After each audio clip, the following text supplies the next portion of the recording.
नमस्कार दोस्तों, फिर से स्वागत हमारे YouTube चैनल अभिषेक हिंदी स्टोरी में।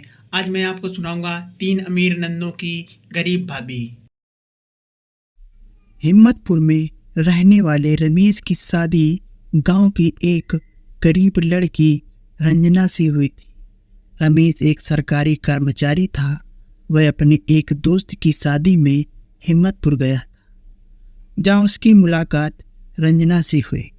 दोनों में प्यार हुआ। फिर रमेश रंजना से विवाह करके उसे शहर ले आया। रमेश के माता पिता का निर्धन कई साल पहले हो चुका था।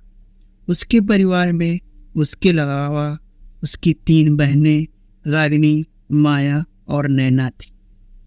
वह तीनों बहुत ही लालची थी, इसलिए गरीब घर की भाभी आने से वह तीनों खुश नहीं थी, क्योंकि दहेज में रंजना कुछ भी नहीं लाई थी। अगर रमेश भाई हमारी मर्जी से शादी करते ना तो ऐसी अमीर लड़की लेकर आते कि यह सारा घर चुटकियों में भर जाता। हाँ, यह घर छोटा पड़ जाता, लेकिन दहेज में आया सामान खत्म नहीं हुआ। हाँ, लेकिन भाई की किस्मत तो देखो, ना जाने कहाँ से ये गरीब लड़की पल्ले पड़ गई। वो तीनों नई नवेली दुल्हन पर खूब अत्याचार कर उससे घर का सारा काम करा लेती और हर वक्त गरीबी के ताने देती। शादी के कुछ महीनों बाद रंजना पहली बार अपने मायके गई। आज 4 दिन बाद वो मायके से वापस आने वाली थी। उसकी तीनों लालची नंदें बड़ी बेसब्र से उसका इंतजार कर रही थी। बताओ महारानी कहाँ रही थी कि दिन आ तक आ जाऊंगी, लेकिन अब तो शाम होने वाली है, अभी तक नहीं आई। किचन में ढेर सारे बर्तन और बाथरूम में कपड़े पड़े धोने को। अगर आज नहीं आई तो कपड़े तो कल भी आकर धो सकती हैं, लेकिन बर्तन ना बाबा ना, मुझसे नहीं धुलता। बर्तनों का ढेर। तभी रंजना अपने मायके से वापस आ जाती है। लो आ गई महारानी, बड़ी देर लगा दी। आने का मन नहीं था। वो झोपड़ी वाले महल से वह आते वक्त चाचा चाची के यहाँ होकर आई थी। सोचा इतनी दूर आई हूँ तो उनसे भी मिलती चलो।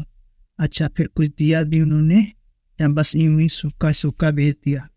जी, वो आप सबके लिए सूट भिजवाए हैं, माँ ने और चाची ने मिठाई का डब्बा।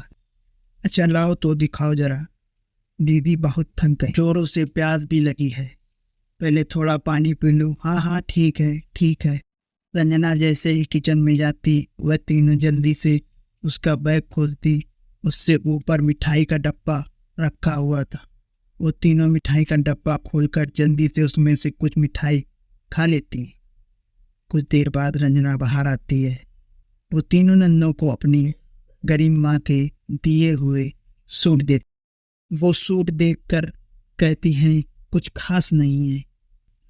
और क्या दिया है तुम्हारे माँ बाप ने? इसके अलावा मेरे गरीब माँ बाप और क्या देते दीदी? ये सामान भी तुम्हें मुखिया जी से उधार लिए पैसों से खरीदा है। हाँ, हम तो भूल ही गए थे, ये गरीब है।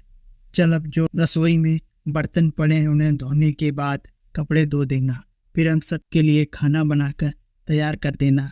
रंजना आते ही घर का कामकाज में जुट जाती है। तीनों नंदे उस पर खूब अत्याचार करती हैं ताकि एक दिन में परेशान होकर ये घर छोड़कर चली जाए और वह अपने भाई की शादी एक अमीर लड़की से कर सके।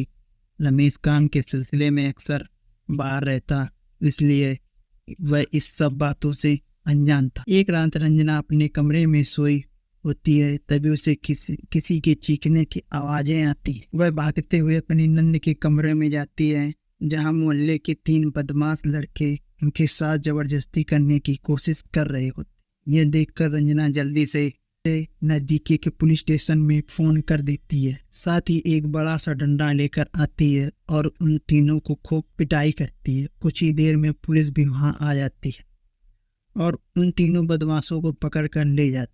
अब तीनों नंदों को अपने किए पर बहुत पछतावा था। वह अपनी भाभी से माफ़ी मांगती हैं और फिर खुशी खुशी उनके साथ रहती हैं। दोस्तों, कहानी अच्छी लगी हो तो हमें कमेंट करके ज़रूर बताएं और इस तरह की कहानी पढ़ने के लिए हमारे चैनल को सब्सक्राइब करें। धन्यवाद।